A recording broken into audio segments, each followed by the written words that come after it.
Okay बच्चा लोग हम लोग क्लास 10 का मैथ्स कर रहे हैं। इसमें हमारा थर्ड चैप्टर है pair of linear equations in two variable. इस वीडियो में हम लोग एनसीईआरटी में जो भी बातें इसको लेकर की हुई है उसको डिस्कस करेंगे और इसमें जो भी न्यूमेरिकल्स है उसको सॉल्व करेंगे।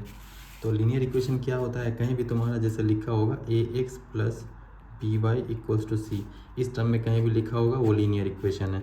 जैसे एक एग्जाम्पल ले लो 2x plus 3y equals to 4 लिखा है, तो ये एक लीनियर इक्वेशन है। लीनियर इक्वेशन क्या होता है, स्ट्रेट लाइन होता है, स्ट्रेट लाइन का इक्वेशन होता है। ठीक है, उसका ग्राफ तुम ड्रॉ कर सकते हो। जैसे कि मान लो इसका ग्राफ ड्रॉ करना है तो कैसे करेंगे, एक बार x इक्वल टू 0 एक बॉक्स बनाना है ऐसे, उसमें x लिखना y लिखना, एक बार x इक्वल टू 0 पुट करना और चेक करो y कितना, x इक्वल टू 0 पुट किए तो y कितना हो जाएगा 4/3 हो जाएगा 4/3, और एक बार y इक्वल टू 0 पुट कर दो, y इक्वल टू 0 पुट कर दिए तो x इक्वल टू कितना हो गया 2 आ गया, 4/2 2 आ गया। अब इसको तुम ग्राफ पे प्लॉट कर लो, ये y एक्सिस है ये x एक्सिस है x जब 0 है तो y का वैल्यू 4/3 इधर कहीं मान लो होगा, और जब y इक्वल टू 0 है तो x का वैल्यू 2, x का वैल्यू 2 यहाँ, y इक्वल टू 0 हो जाएगा तो ओरिजिन है। और इसको मिला दो, ये दो पॉइंट आ गया, दोनों पॉइंट को मिला दो, ये तुम्हारा स्ट्रेट लाइन हो गया ये स्ट्रेट लाइन का इक्वेशन है ये वाला।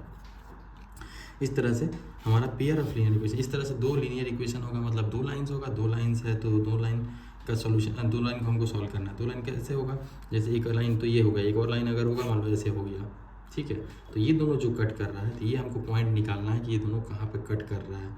ये एक इक्वेशन हो गया, एक और इक्वेशन दे दिया होगा, और वो दोनों लाइन कट कर रहा है कि नहीं वो चेक करना है हमको। अगर कट कर रहा है तो वो पॉइंट निकालना है, अगर नहीं कट कर रहा है तो कैसा है कि लाइन वो चेक करना है। तो लाइन कब कट नहीं करता, जब पैरेलल हो, ये एक लाइन है एक लाइन है, दोनों पैरेलल है तो ये कभी कट नहीं करेगा।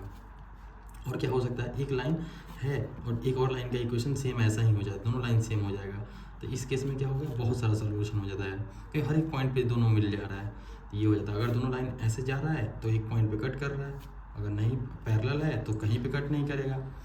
तो यही सब हमको इस चैप्टर में सीखना है कैसे करना है इसको।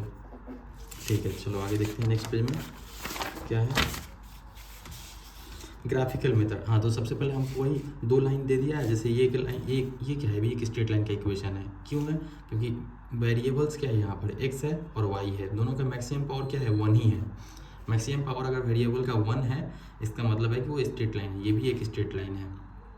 दो स्ट्रेट लाइन का इक्वेशन है, दो स्ट्रेट लाइन का जब इक्वेशन है तो वहाँ से या ये तो दोनों लाइन या तो आपस में कट करेगा या फिर कट नहीं करेगा, यही कंडीशन हो सकता है, वही चेक करना है। तो इसको हम कैसे चेक कर सकते हैं, ग्राफिकल मेथड से चेक कर सकते हैं। Graphical method of solution of a pair of linear equation. दो लीनियर इक्वेशन दिया है, उसको ग्राफिकली ग्राफ पे प्लॉट करेंगे और चेक करेंगे कि कट कर रहा है कि नहीं कर रहा है। इस तरह से चेक किया जा सकता है। जैसे यहाँ पर देखो लिखा है द लाइन्स में intersect in a single point, सही बात है, एक सिंगल पॉइंट पे इंटरसेक्ट कर सकता है। In the case pair of equation has unique solution, सही बात है, दो लाइन अगर आपस में इंटरसेक्ट करेगा तो एक पॉइंट का सोल्यूशन होगा। यूनिक सोल्यूशन उसको कंसिस्टेंट पेयर ऑफ इक्वेशन बोलते हैं। अगर लाइन इंटरसेक्ट कर रहा है तो उसको कंसिस्टेंट बोल देंगे।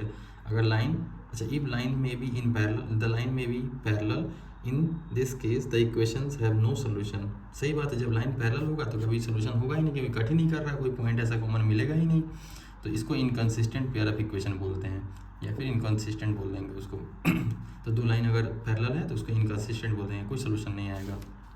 द लाइन में बी कॉन्साइड, सही बात है, कॉन्साइड कर सकता है। इन this case the equation have infinitely many solution, एक लाइन जा रहा है और दूसरी लाइन का भी इक्वेशन ऐसा ही आ गया, सेम ही तरह का लाइन आ गया, तो यहाँ तो हर एक पॉइंट पे सोल्यूशन है, तो इसीलिए बोल रहा है the equation have infinitely many solution, बहुत सारे सोल्यूशन हो सकते हैं। जैसे ये एक लाइन, अच्छा ये एक लाइन है, ये भी एक लाइन का इक्वेशन है, ये भी एक लाइन का इक्वेशन है। अब दोनों लाइन आपस में इंटरसेक्ट कर रहा है कि नहीं ये चेक करना है हमको, तो ग्राफ पे प्लॉट करके चेक कर सकते हैं हम लोग। ये एक लाइन है, ये भी एक लाइन है, इसको चेक करना है। देखो चेक करने के लिए ना, देखो हम तुम एक छोटा सा ट्रिक बता देते हैं, ये वाला चेक करो, ठीक है ना, उसको हम लोग आगे देखेंगे। a1/a2 b1, ये तरीका होता है चेक करने का। जैसे तुमको दे दिया है a1x plus b1y plus c1 this plus c1 equal to 0, और एक है a2x plus b2y plus c2 equal to 0, ये दो लाइन का इक्वेशन हो गया। दोनों लाइन में तुम a1/a2 b1/b2 c1/c2 निकालो, ये वाला a1 है a2, इस तरह से निकालो। और देखो अगर ये वाला a1/a2 not equals to b1/b2 है तो फिर क्या होगा, इंटरसेक्ट करेगा, तो लाइन इंटरसेक्ट होगा। देखो a1/a2 1/3 1/3 आ रहा है, a1/a2, a1 क्या है 1 है, a2 क्या है 3 है, b1 क्या है -2 है, और b2 क्या है 4 है। देखो ये बराबर नहीं है बराबर नहीं है, इसीलिए क्या होगा, इंटरसेक्ट करेगा। और यहाँ पर चेक करो तो बराबर हो जाएगा। a1/a2 कितना है, a1 है 2, a2 है तुम्हारा 4, b1 है कितना 3 और b2 है तुम्हारा 6। देखो बराबर हो गया ना, इसीलिए ये लाइन क्या होगा, या तो पैरेलल हो गया या इन्फिनाइट हो गया। अगर बराबर है तो तुमको c1/c2 भी चेक करना है। c1/c2 क्या होगा, -9 बाई तुम्हारा -18। ये भी 1/2 दे रहा है, देखो सब 1/2 दे रहा है, ये भी 1/2 दिया है, ये भी 1/2 दिया है, सब बराबर हो गया है, इसीलिए लाइन कोइंसाइड कर जाएगा। सेम ही इक्वेशन है, ठीक है। और पैरेलल होने का क्या कंडीशन है, बस दो a1/a2 बराबर होगा और c1/c2 बराबर नहीं होगा। तो तुम सिंपल चेक करना, इसमें से कुछ कॉमन ले सकते हैं क्या। दो लाइन दिया है, इसमें से पहला वाला इक्वेशन देखो, ये एज इट इज़ रहेगा, ये एज इट इज़ है, इसमें कोई कॉमन लेके हम इसमें कन्वर्ट नहीं कर सकते हैं। अगर कन्वर्ट कर सकते हैं तभी हमारा पैरेलल सोल्यूशन या इन्फिनिट सोल्यूशन का केस बनता है। जैसे यहाँ से अगर तुम दो कॉमन ले लो, इसमें से दो कॉमन ले लो तो 2x + 3y - 9 = 0। देखो ये वाला इक्वेशन और ये इक्वेशन सेम हो गया। जैसे ही सेम हो गया तो ये दो तो जीरो में डिवाइड करोगे, डिवाइड/2 आ जाएगा इधर में, ये तो जीरो हो गया ना, सेम इक्वेशन में कन्वर्ट हो गया दूसरा वाला। जैसे ही सेम इक्वेशन में कन्वर्ट हो गया मतलब इनफाइनाइट सोल्यूशन हो गया, मतलब लाइन का इक्वेशन सेम हो गया ना। ये वाला इक्वेशन को तुम इस इक्वेशन में कन्वर्ट कर सकते हो, इसीलिए लाइन कोइंसाइड। सेम ही इक्वेशन है, दो तरीके से लिखा हुआ है। ये वाला इक्वेशन देखो x + 2y - 4 है, यहाँ पर दो तुम्हारा कॉमन आ सकता है, तो इस तरह से इसको लिख सकते हो। दो कॉमन ले लेते हैं तो क्या लिखेंगे, x + 2y - 6 = 0 हो जा रहा है। देखो यहाँ तो -4 है लेकिन यहाँ -6 है, ये वाला टर्म बराबर हो रहा है लेकिन ये वाला टर्म बराबर नहीं हो रहा है, यानी c1/c2 बराबर नहीं हो रहा है, इसीलिए लाइन पैरेलल है। यहाँ पर कोई सोल्यूशन नहीं आएगा, लाइन सर पैरेलल। ये वाला पिछले वाला वीडियो में हम तुमको अच्छे से एक्सप्लेन किए हैं, उसको देख लेना एक बार। यहाँ पर देखो a1/a2 निकाला, b1/b2 निकाला, c1/c2 निकाला, फिर वहाँ पर तुमको बोल दिया है कि देखो a1/a2 अगर बराबर नहीं है तो इंटरसेक्टिंग होगा लाइंस, ठीक है। एग्जैक्टली वन सोल्यूशन होगा। अगर बराबर हो गया, तीनों बराबर हो, a1/a2 बराबर हो, b1/b2 बराबर है, c1/c2 बराबर है, तो क्या होगा, कोइंसिडेंट लाइन होगा, इन्फिनाइटली मेनी सोल्यूशन। मतलब दूसरा वाला जो इक्वेशन है वो पहला वाला इक्वेशन है। जैसे यहाँ पर देखो ये दूसरा वाला जो इक्वेशन है सेम ही पहला वाला इक्वेशन है, इसमें से दो कॉमन ले लेने। अगर दो कॉमन ले लें तो क्या हो जाएगा, दो कॉमन ले लें तो 2x + 3y - 9 = 0 हो जाएगा। सेम पहले वाला इक्वेशन में हम इसको कन्वर्ट कर सकते हैं, है ना। इसीलिए सेम इक्वेशन है, दोनों इक्वेशन सेम है तो सेम ही लाइन का इक्वेशन है, अलग तरीके से लिखा हुआ है बस, इसीलिए इनफाइनाइट सोल्यूशन। यहाँ पर इसमें से तुम अगर दो से इसको डिवाइड करो तो x + 2y - 6 = 0। कॉन्स्टेंट वाला जो टर्म है वो बराबर नहीं हो रहा है, बाकी ये वाला टर्म बराबर हो जा रहा है ना। ये वाला टर्म बराबर हो रहा है मतलब पैरेलल लाइन से, कभी इनमें सोल्यूशन नहीं आएगा। दोनों का ग्राफ भी हम ड्रॉ करके दिखाएंगे, आगे क्वेश्चन है बहुत सारे तो चेक करेंगे। तो ये तरीका है चेक करने का, a1/a2 b1/a2 बराबर होगा लेकिन c1/c2 बराबर नहीं होगा तो पैरेलल लाइन होगा, नो सोल्यूशन, ठीक है। एग्जाम्पल यहाँ पर दे दीजिए, जैसे देखो अभी सिंपल तुम देखना, a1/a2 b1/b2 तुमको चेक करना है। a1/a2 क्या आ रहा है, 1/2 आ रहा है, a1 है 1, a2 है 2, ये यहाँ b1 है 3 और b2 है -3, ये तो बराबर नहीं है, इसीलिए तुम्हारा बराबर नहीं है, मतलब तुम्हारा वन सोल्यूशन तो आएगा ही आएगा। Is consistent so solve graph, इसको ग्राफ से हम सॉल्व कर सकते हैं। ग्राफ ड्रॉ कर दे, ग्राफ छोड़ देख लेना, एग्जाम्पल का क्वेश्चन है, हम लोग मेन क्वेश्चन पे आते हैं, ठीक है। ये ग्राफ ड्रॉ करके दिखाया है तुमको। एक और यहाँ पर क्वेश्चन आ गया, जैसे देखो ये वाला इक्वेशन है और ये वाला इक्वेशन है, इसमें क्या तुमको कुछ देखो दूसरा वाला जो इक्वेशन है उसमें चेक करो या पहले वाला में एक दूसरे को आपस में रिलेट कर पा रहे हो क्या, तो यहाँ पर रिलेट कर सकते हैं। देखो हम यहाँ से 3/5 कॉमन ले लेते हैं, इस इक्वेशन से 3/5 कॉमन ले लेते हैं। 3/5 अगर कॉमन ले लें ये तो x हो गया और 5 से मल्टीप्लाई हमको करना पड़ेगा क्योंकि 5 एक्स्ट्रा कॉमन किए हैं। देखो 3/5 को इससे मल्टीप्लाई करें, 5 से 5 निपट गया, 3x हो गया माइनस, और 3 चला गया है और 5 भी चला गया है तो क्या हो जाएगा, 8x हो जाएगा। अब प्लस 3/5 कॉमन ले लिया तो +1 = 0। देखो दूसरा वाला ये जो इक्वेशन है सेम हो गया ना, सेम हो गया मतलब सेम ही इक्वेशन का सेम ही लाइन का दोनों इक्वेशन लिखा हुआ है, इसीलिए इनफाइनाइट सोल्यूशन होगा। बहुत सारे सोल्यूशन, हर एक पॉइंट ही इसमें सोल्यूशन होगा। किसी में से भी एक पॉइंट उठा लो, दूसरा वाला पॉइंट अगर सेटिस्फाई कर रहा है दूसरे को भी सेटिस्फाई करेगा। दोनों लाइन का इक्वेशन सेम ही है, इसीलिए इनफाइनाइट सोल्यूशन हो जाएगा। कहीं लिखा है क्या, this is same equation hence the line equation are coincident therefore equation 1 and 2 have infinitely many solution. सही बात। और एक क्या होता है ना, तुमको लैंग्वेज लिख देता है, बहुत सारा स्टोरी लिख देगा, उससे तुमको इक्वेशन डिराइव करना होगा। तो इक्वेशन पढ़ो, पूरा स्टोरी पढ़ो क्या लिखा है, उसको इक्वेशन में डिराइव करो, फिर तुम उसको सॉल्व करो ग्राफ पे। एग्जाम्पल एक दे के रखा है, अब एक्सरसाइज हम लोग करते हैं। जैसे यहाँ पर हमको लिख दिया है, कोई स्टोरी लिख दिया है, अब उससे हमको तुम्हारा इक्वेशन डिराइव करना होगा, फिर उसको सॉल्व करना होगा। Form the pair of linear equation in the following problems and find the solution graphically. ठीक है, 10 students of class 10 took part in mathematics quiz। ठीक है, if the number of girls is 4 more than the number of boys, number of boys को तुम y बोल दो, number of girls को तुम x बोल दो। तो क्या बोल रहा है, x equal to Y plus 4। देखो number of girl is, number of girl को तुम x बोले हो, ठीक है, x is 4 more than the number of boys, तो y प्लस 4 इस तरह से लेना होगा। 4 ज़्यादा है, ठीक है। Find the number of boys and girls who took part in the quiz. ठीक है, दोनों को x और y निकालना है, तो कैसे निकलेगा, और तुमको पता है टोटल स्टूडेंट 10 है, 10 स्टूडेंट है क्लास 10 में, तो x plus Y equal to 10 है। दो इक्वेशन है तुम्हारे पास, 1 और 2, तो तुम इसको ग्राफ प्लॉट कर, इसको तो ग्राफिकली सॉल्व करना है ना। Find the solution graphically solve करना है, ग्राफ प्लॉट कर दो। इसको तुम ऐसे लिखो x minus Y equal to 4, पहला वाला को ऐसे लिख दिए हम। अब इसे ग्राफ प्लॉट करो, ग्राफ प्लॉट करने के लिए एक बार x इक्वल टू 0 इसमें पुट करो, तो y कितना हो जा रहा है, 10 हो रहा है। x इक्वल टू 0 तो y equal to 10, y equal to 0 तो x इक्वल टू 10। 2 पॉइंट आ गया, इसको मिला दो। ये वाला इक्वेशन है हमारे पास, ये वाला, ठीक है। दूसरा वाला x 0 तो y equal to -4, y equal to -4 यहाँ कहीं होगा, y 0 तो x इक्वल टू 4 यहाँ कहीं x इक्वल टू 4 होगा। 2 पॉइंट आया, दोनों को मिला दो। देखो दोनों को मिला दिए, तो ये जो पॉइंट आया हमारे पास, एक ग्राफ पे चेक करो क्या आ रहा है, ठीक है, यही हमारा सॉल्यूशन है। ये ग्राफिकली इस तरह से सॉल्व कर सकते हैं। नेक्स्ट क्वेश्चन करते हैं। 5 pencil and 7 pens together cost 50 rupees. ठीक है, 5 पेंसिल के 7 पेन का दाम है 50 रुपया। Where 7 pencil and 5 pens together cost 46 rupees. ठीक है, find the cost of pencil and that of 1 pen. ठीक है, पेंसिल का दाम तुम x पकड़ लो, पेन का दाम तुम y पकड़ लो। एक पेन का दाम x पकड़ लो, 5 और एक पेंसिल का दाम x पकड़ लो, और एक पेन का दाम y पकड़ लो। तो 5 पेंसिल बोला है, 5 पेंसिल का दाम कितना हो जाएगा, 5x हो जाएगा, 5x। एंड 7 पेन है, 7 पेन का दाम कितना हो जाएगा, 7y हो जाएगा, प्लस 7y। एक पेन का दाम y रुपीज़ है, तो 7 पेन का दाम कितना हो, 7y रुपीज़।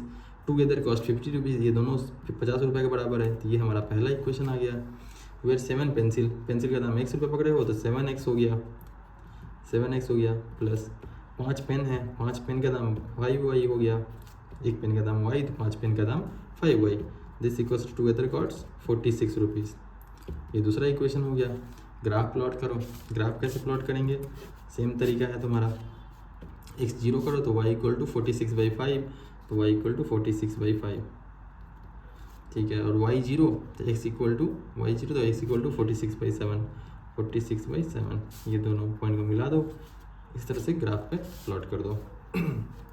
यहाँ पर तुम्हारा क्या हो जाएगा, x 0 कर दो तो y इक्वल टू 50/7, 50/7 कहाँ हो जाएगा, 50/7 7 पॉइंट हो जाएगा, 7 7 49 इधर कहीं होगा, 50/7, 50/7। ये तो 9 पॉइंट समथिंग, अपन 9/45 9 पॉइंट समथिंग है, और ये 7 पॉइंट समथिंग, ठीक है। 50/7 इसके नीचे होगा। और y 0 तो x equal to 10, x equal to 10 कितना हो जाएगा, 7 6 42 ही, इधर होगा 10 कहीं, 10। ये दोनों पॉइंट को मिला दो, ये लाइन है, ये ग्राफ पे चेक करो क्या आ रहा है ना। इस तरह से हमारा सॉल्यूशन निकाल सकते। इस ग्राफ पे तुम प्लॉट करोगे तो तुमको वैल्यू मिल जाएगा।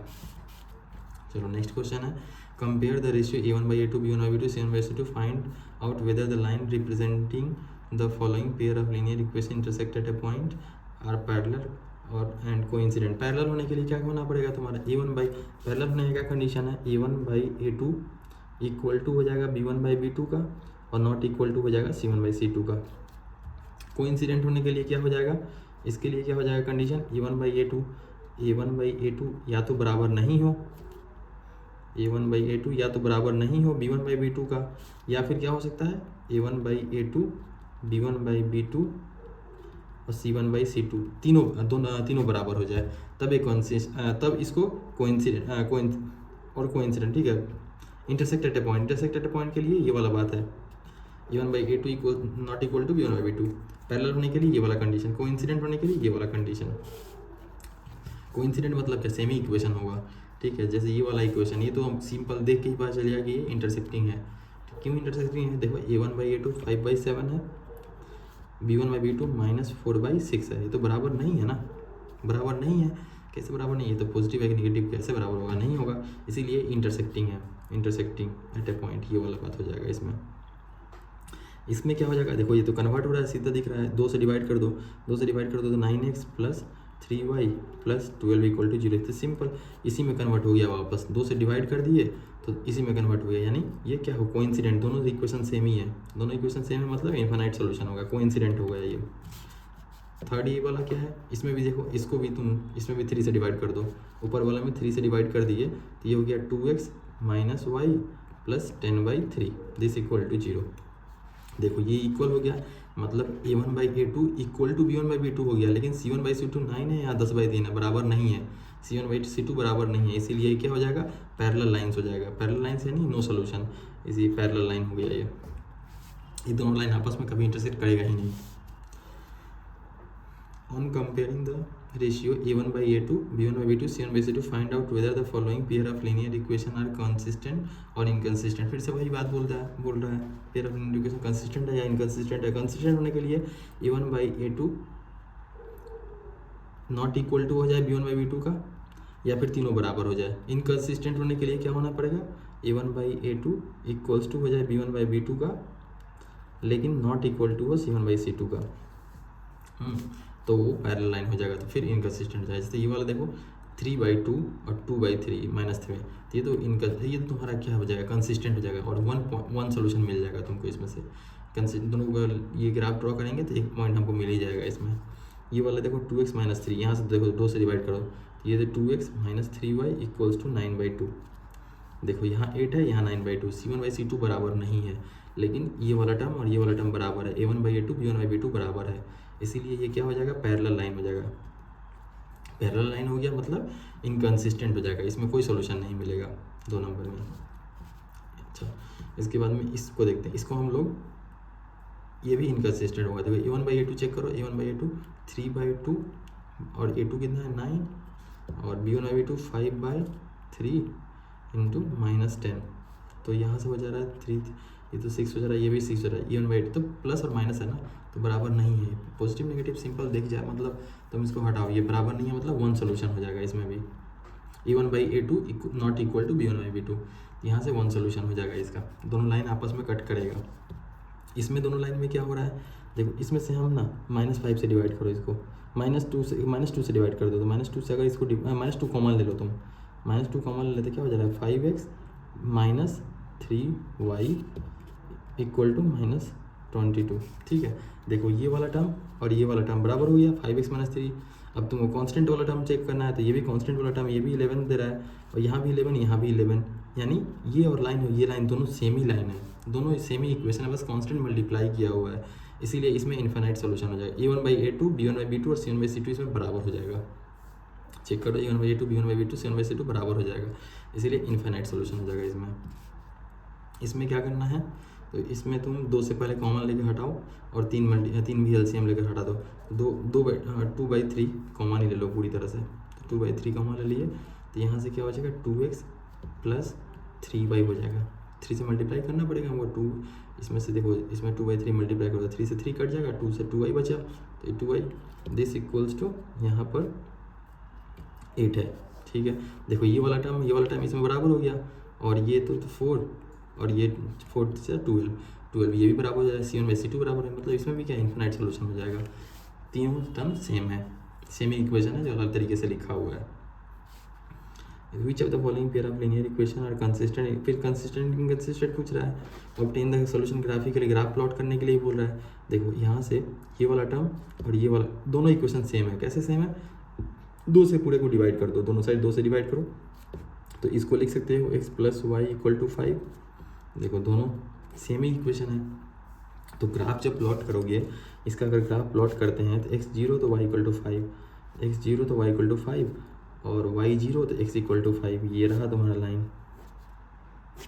है ना, ये पहला लाइन है। दूसरा लाइन का भी चेक करो, x0 तो y इक्वल टू, यहाँ भी 5 आ रहा है, और y0 तो x इक्वल टू 5 यहाँ भी आ रहा है, मतलब दोनों लाइन तो सेम ही है ना, तो हर एक पॉइंट दोनों इस लाइन पे ही इसका सोल्यूशन होगा दोनों का।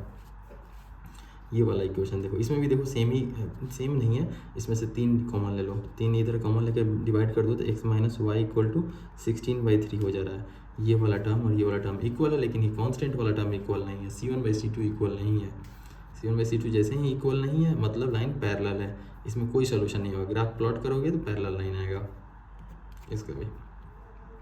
इसको देखते हैं 2x + y - 6, यहाँ भी देखो 2 कॉमन ले लो, 2 इसमें से कॉमन ले लेते तो क्या आ जा रहा है 2x - y - 2 = 0। 2 कॉमन लेके 0 से जीरो के डिवाइड में चला गया तो 0 हो गया। तो 2x - y - 2, देखो 2x + y है तो लाइन इंटरसेक्ट करेगा। यहाँ देखो ना प्लस है, यहाँ माइनस है, तो a1/a2 ≠ b1/b2 हो गया, मतलब इसमें तो इंटरसेक्ट करेगा। ग्राफ प्लॉट करो, चेक कर लो, इसमें से 2 कॉमन ले लो तो ये क्या हो जाएगा x - y - 1 = 0। 0 में 2 से डिवाइड हो गया तो ये बचा। अब यहाँ पर भी 4 कॉमन ले लो तो x - y - 5/4 = 0। ठीक है, ये वाला टर्म देखो a1/a2 b1/b2 बराबर है, लेकिन c1/c2 बराबर नहीं है। ये वाला टर्म देखो x और y वाला टर्म बराबर है, मतलब a1/a2 और b1/b2 बराबर है, लेकिन c1/c2 बराबर नहीं है, इसीलिए ये लाइन पैरेलल है, इसमें कोई सोल्यूशन नहीं आएगा। ये दोनों लाइन ग्राफ पे प्लॉट करोगे तो पैरेलल लाइन ड्रॉ होगा।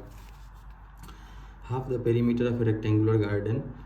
पेरीमीटर क्या होता है रेक्टेंगल का? एक रेक्टेंगल है जैसे हमारे पास, इसका पेरीमीटर क्या होता है सम ऑफ लेंथ, ये जो साइड्स है इसका साइड्स का लेंथ, ये अगर मान लो x है और ये मान लो y है तो इसका पेरीमीटर क्या हो जाएगा 2x + 2y। ये x है तो ये भी तो x होगा, और ये y है तो ये भी y है रेक्टेंगल के लिए, तो इसका पेरीमीटर हो जाएगा 2x + 2y। यहाँ पर क्या बोल रहा है हाफ द पेरीमीटर, इसका डिवाइड बाई 2 कर दो, p/2 हाफ, ये क्या आ जाएगा x +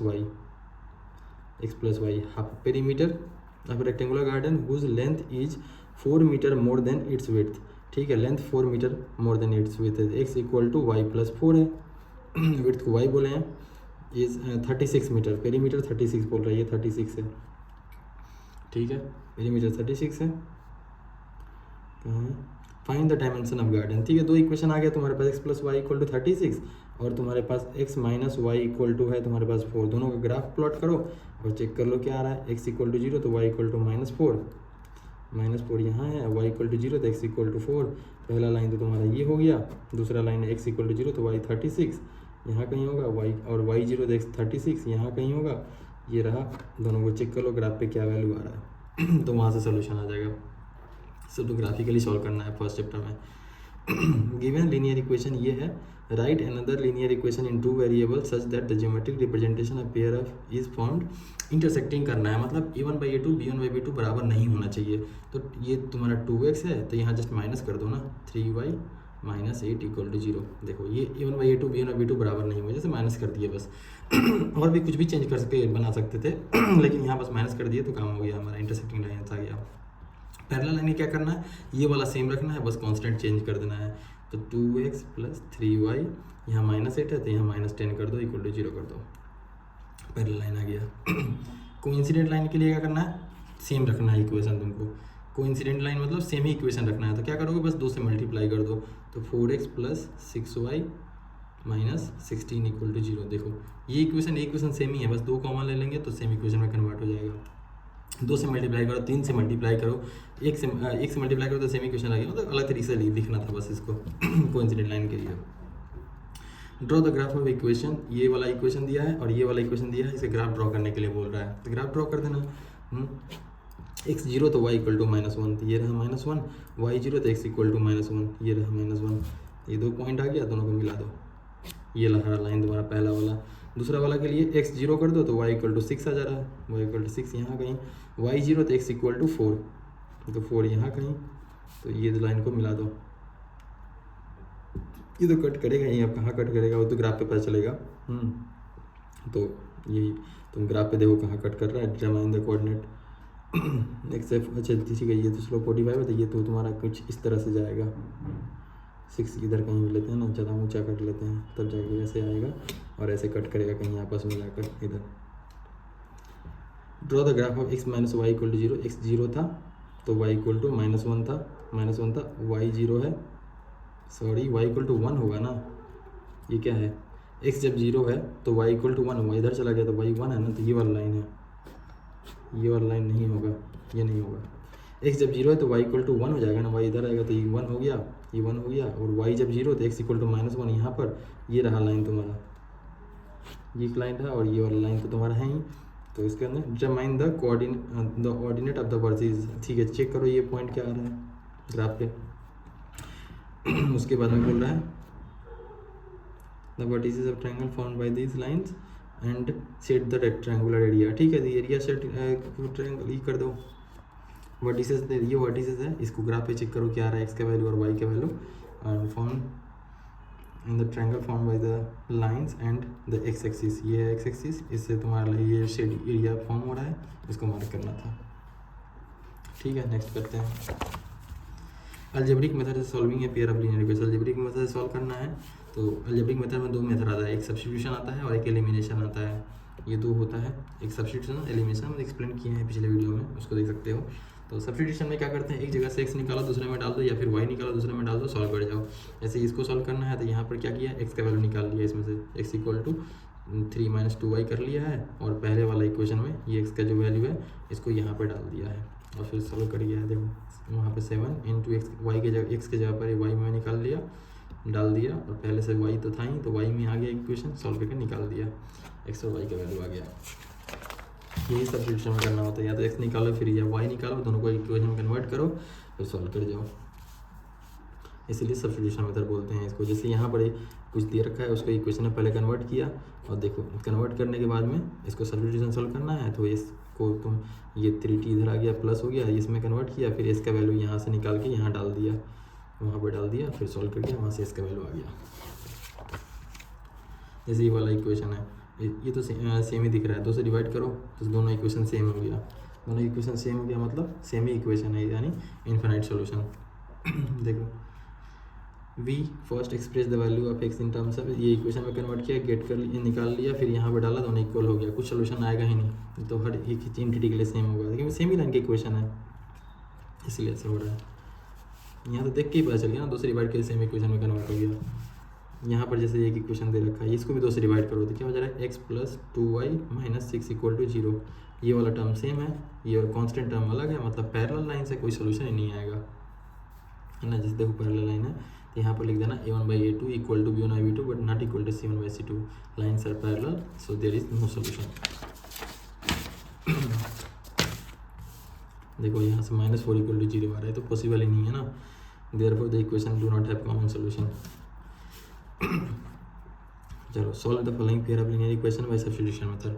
सब्स्टिट्यूशन सॉल्व करना है तो एक जगह से x निकालो दूसरे में डालो, तो यहाँ से x इक्वल टू क्या हो जाएगा, y plus x equal to 4 + y, अब यहाँ से उठा के यहाँ डाल दो, तो 4 + y = 14, तो यहाँ से y इक्वल्स टू क्या हो गया, 8 चला गया, 6 हो गया, और 6 यहाँ पर डाल दो, y = 6, तो x इक्वल टू क्या आ जाएगा 8, x इक्वल टू 8, है ना। कैसे, x - y = 4 है, तो यहाँ से x इक्वल टू 4 + y यहाँ डालें, और ये तो 8 है, तो y = 6 आ रहा है, ठीक है 6, तो ये भी सॉल्व ये क्यों नहीं हो रहा है, मैच क्यों नहीं कर रहा है, x इक्वल टू 8 - 6 तो 4 आना चाहिए ना, यहाँ तो 2 ही आ रहा है। x इक्वल टू 4 + y, ठीक है 4 + y यहाँ डालें, प्लस वाई, अच्छा 2y है ना, ये तो प्लस y है ना, तो 4 + 2y = 14, तो y = 5 आ गया, y = 5 आया, 5 यहाँ डालो तो x = 9 आ जा रहा है। अब ठीक है, दोनों का डिफरेंस 4।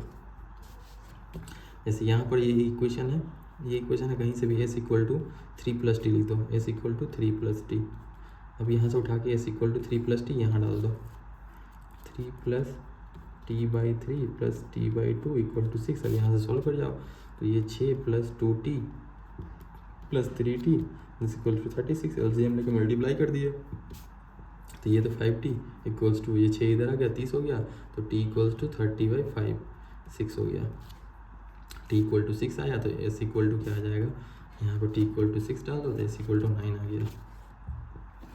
इस तरह से सॉल्व कर लेना सब्स्टिट्यूशन मेथड से। इसको सॉल्व करना है तो ये तो सेम ही इक्वेशन, देखो कैसे 3 से डिवाइड करो तो क्या है, 3x - y = 3, सेम ही इक्वेशन है, इन्फिनाइटली मैंने सोल्यूशन, तुम कुछ भी निकाल के यहाँ से जिससे निकाल, इसको करते हैं और देखते हैं क्या होता है। ठीक है, 3x - y = 3 है, तो यहाँ से y का वैल्यू निकाल लो, सेम ही है ना, सेटिस्फाई कर जाएगा। देखते हैं तो y = 3x - 3 है ना, अब यहाँ से y का वैल्यू यहाँ पर डाल दो, ठीक है, तो 9x - 3 × 3x - 3 इक्वल टू 9, ये ऐसा कुछ आएगा जो इक्वल ही हो, जिसमें तुम कुछ नहीं कर सकते हो। 9x माइनस 9x और ये हो गया प्लस 9 इक्वल टू 9। देखो 9 इक्वल टू 9 वही ना, मतलब सेम आ गया। 9 इक्वल, दिस इज ट्रू। तो ये सेम लाइन का इक्वेशन था, इसीलिए ऐसा हो गया। अगर ऐसे बराबर आ जा रहा है मतलब इन दोनों लाइन सेम है, लाइन्स आर इक्वेशंस या सेम लाइन ऑफ इक्वेशन है, तो इन्फिनाइटली मेरे सोल्यूशन आ जाएगा। Line are coincident. इसको सॉल्व करने के लिए सबसे पहले हर जगह एक एक डेसिमल के बाद में एक एक डेसिमल हटा दो। क्योंकि क्यों हट रहा है, 10 से दोनों साइड मल्टीप्लाई कर दें हम तो सब डेसिमल हट जाएगा, दोनों साइड से मल्टीप्लाई कर ही सकते हैं, कोई फर्क नहीं पड़ेगा। इसमें भी 10 से दोनों साइड मल्टीप्लाई कर दो तो एक डेसिमल हट जाएगा, सिंपल में कन्वर्ट हो गया।